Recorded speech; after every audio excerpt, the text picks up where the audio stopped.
This is Adventist News Update, a service of the South Bahamas Conference of Seventh-day Adventists. Coming up in the news, Vision 1 Million comes to our shores once again. Word SBC 88.3 FM is on the air. Adventists shine bright in the National Spelling Bee. 15 young people of the Breath of Life Church say yes, and 2,500 young people claim Jesus at a prayer conference in North America. These stories and more on this week's Adventist News Update.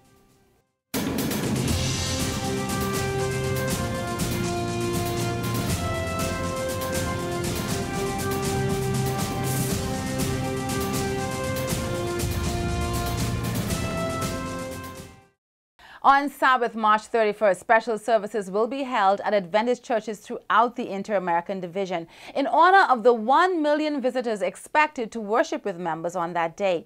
The day is planned as a part of the Vision 1 Million Celebration Program, an initiative of the church in Inter-America, aimed at training 1 million of its church members to share their faith and Christ's love with friends, family members, and neighbors. Vision 1 Million also seeks to bring about a special renewal in members, a key objective of revival and reformation, a thrust of the Adventist World Church.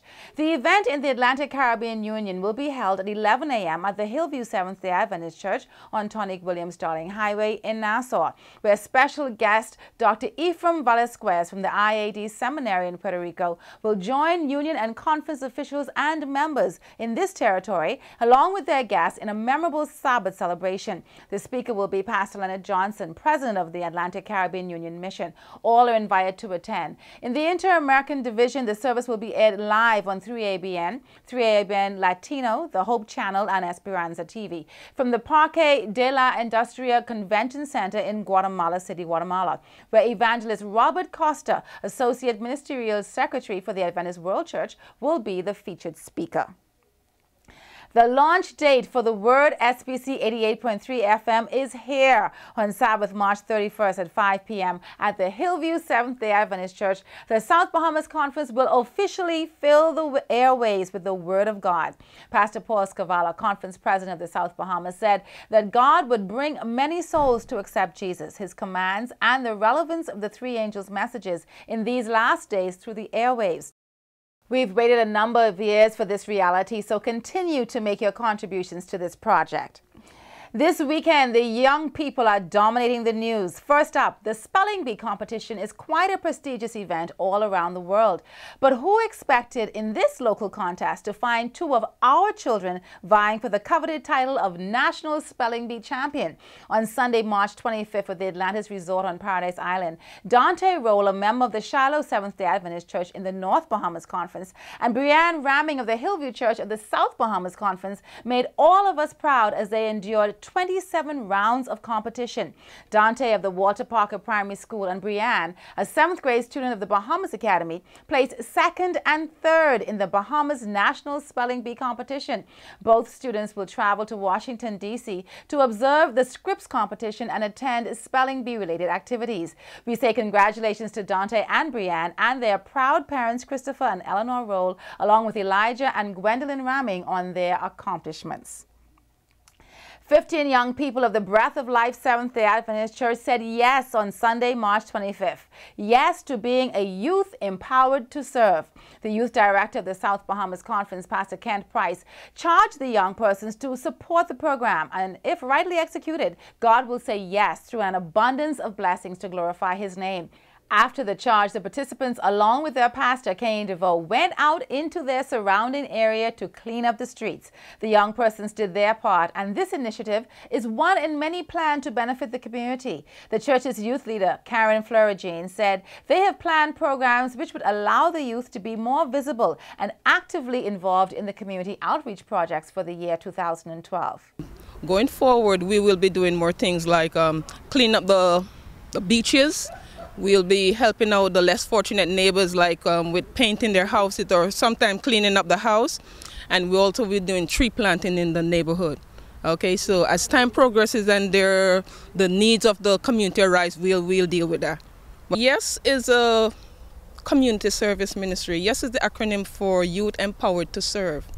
And I didn't take much convincing for the young people to get active in this program, because our young people are very creative and artistic, and they were glad for the opportunity to go out in the community and do something. It's a good thing for the children, and I look at it as not being just a program for us to get out there, but as a part of evangelism, because if you befriend someone who is not of your faith, when the time has come for the crusade and you invite them, they would come, they'd hear the word, and who knows, one can win one. We're doing more youth activities in the church, we get in the community, and like I said, we're going to the community, to talk to other youth, to get them more active. We get into homes, the children's homes and stuff. We actually learned from our experience that when we go out and help our community and go to the children's homes, I guess that's a good experience. The conference youth director was presented with a t-shirt and a Breath of Life youth calendar of events for 2012. We have been talking about it for weeks now, and the date for the 3rd annual Bahamas Youth Initiative for Christ camp meeting is almost here. Joining me in studio are members of the BYIC team. Now, folk, I know you're excited about what is coming up, but first of all, tell us, where did the idea of BYIC come from? Bahamas Youth Initiative for Christ is an affiliate of GYC, or Generation of Youth for Christ, the largest youth-run, voluntary-based supporting ministry of the Seventh-day Adventist Church. Now, this is both locally and regionally endorsed, and endorsed by the General Conference of Seventh-day Adventists. Now, BYIC is the local chapter, and since our inception in 2010, we have been locally endorsed by the Southern Bahamas Conference of Seventh-day Adventists. Now, here with me are just 3 more of the 10 coordinators. Last year, the theme was Until Then. What can we expect this year? Are there any guest presenters this year? And what will the sessions be like? Well, this year's theme is Redeeming the Time, taken from Ephesians chapter 5, verses 16, and Romans chapter 13, verses 11. For it is high time that our youth, and all of us alike, wake out of slumber, because our salvation is nearer than when we first believed. We have 2 guest presenters, John Limacang and Dwayne Lemon. We know that John Limacang, he is a songwriter. We've seen him on 3ABN. He also co-hosts House Calls. Our second presenter is none other than Dwayne Lemon. He's the founder of PTH Ministries, rescued from the clutches of hip-hop. He's going to show and direct your children how they themselves may be rescued out of some of the clutches of the things that they are so involved with in this world: television, internet, cell phone, and even some of the things that you don't even want to know about parents. Now, it is a camp meeting. How should the young persons dress, and are there any special features for the camp? Well, we would expect our weekend participants to dress as young Seventh-day Adventists should. Nothing too distracting, but dressed very modestly. It is a retreat, so for the majority of the time, we will be wearing casual attire, with the exception of Sabbath, of course. For our special features this year, we're going to have a Sabbath outreach, which we've also done in our past 2 camp meetings. We have the young people go into different communities and they give out literature. And for some young persons, it's their first time, but whether it's their first or their 10th or 11th, we always come back with powerful, powerful, life-changing testimonies.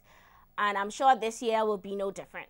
Okay, so what do persons need to know to be a part of this weekend, and are there any closing remarks concerning the event? If you want to be a part of this weekend, you need to register now.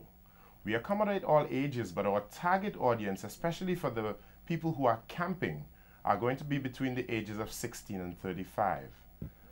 Registration forms can be acquired on the Facebook page, or you can acquire registration forms from your AY leaders or your youth leaders from the various churches. All the information is there on the registration forms. And I will tell you this, space is limited, so register early. Come now and be a part of this wonderful experience. Okay, thanks for dropping by. This program really sounds exciting and life-changing, so make sure you don't miss out. The first parent band association for the South Bahamas Conference was established recently. Elected members of the PBA are Tamiko Williams, President; Quen Hanna, Treasurer; Darlene Green, Assistant Treasurer; Brielle Jacques, Secretary; Vanessa Ramming, Public Relations and Communications; Clement Taylor, Chaplain; and Christopher Penniman, Senior, Sponsor. The Youth Director of the South Bahamas Conference, Pastor Kent Price, met with the Pathfinder Band Director, Kirk Price, along with the band members and their parents to set plans for 2012. The association also launched their first issue of the Pathfinder Band newsletter, informing the public of their activities and encouraged them to support their first fundraiser, the Walk, Ride, Push Rollathon, to be held Monday, April 9th at the Goodman's Bay Beach. The entire conference family is invited to support our band. In Adventist news, and the youth continue to shine here too. Earlier this month, more than 2,500 young people attended a prayer conference in North America. The meetings highlighted the Seventh-day Adventist Church's commitment to the spiritual development of its youth and young adults. The Just Claim It conference, which was held at the Corey Convention Center in Greensboro, North Carolina, engaged the participants in prayer, group Bible study, and community service from March 7th to the 11th.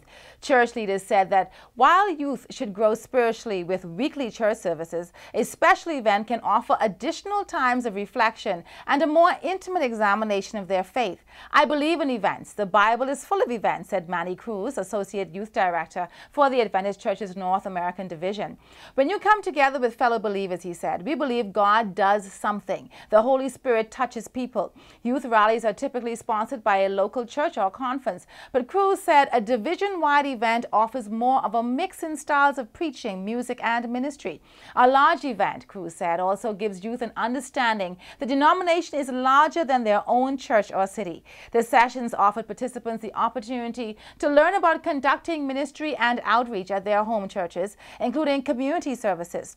18-year-old Nathaniel Melville was among the many young persons in attendance. He said he enjoyed the playground ministry workshop, which taught participants to organize games in public parks for fun and witnessing opportunities. Good idea. The workshops also helped participants examine issues in their own lives, including practical Christianity, relationships and sexuality, and emotional health. Many participants also offered service to the community, with some helping repair homes of local low-income residents, while others visited a center supporting people with disabilities. The Just Claim It conference is held roughly every 2 years. Well, this has been your news update. On behalf of the production team, especially Laverne Stirrup, we are the Adventist Television. Thank you for watching. I'm Andrea Musgrove. Have a wonderful Sabbath.